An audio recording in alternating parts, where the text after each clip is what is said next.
38 maximum security inmates vanished in a single afternoon. To this day, it remains the largest prison break in British history. On September 25, 1983, a highly organized wing of the Provisional IRA set off a meticulously coordinated mass escape. They were held at Northern Ireland's Maze prison.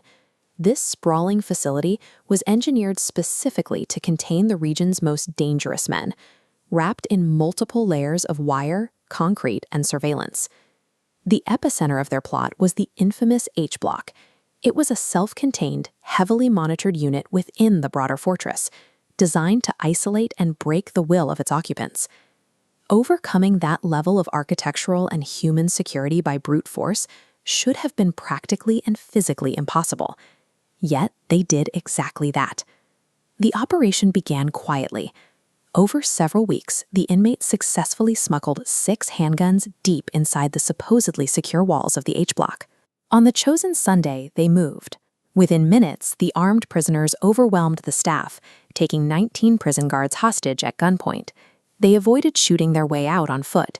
Instead, they seized control of the prison's internal food lorry. This map details how they used the truck as a Trojan horse.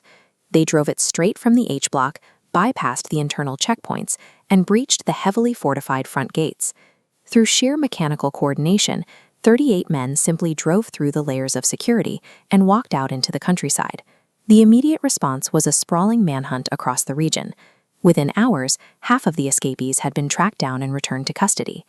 The remaining half, however, disappeared.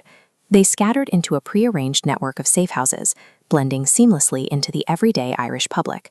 A few eventually crossed the Atlantic. They established paper-thin cover identities and lived openly in the United States, disappearing into the crowds of American cities. In the wake of the breakout, the government launched an intensive official inquiry. The focus shifted from hunting fugitives to dissecting the internal failures of the prison itself.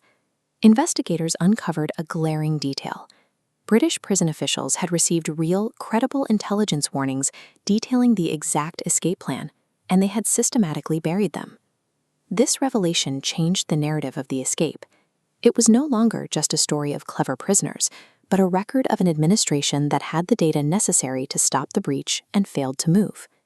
Look back at the mechanics of the heist. Smuggling multiple firearms and coordinating a hijacked vehicle required extensive planning that generated loud, flashing signals.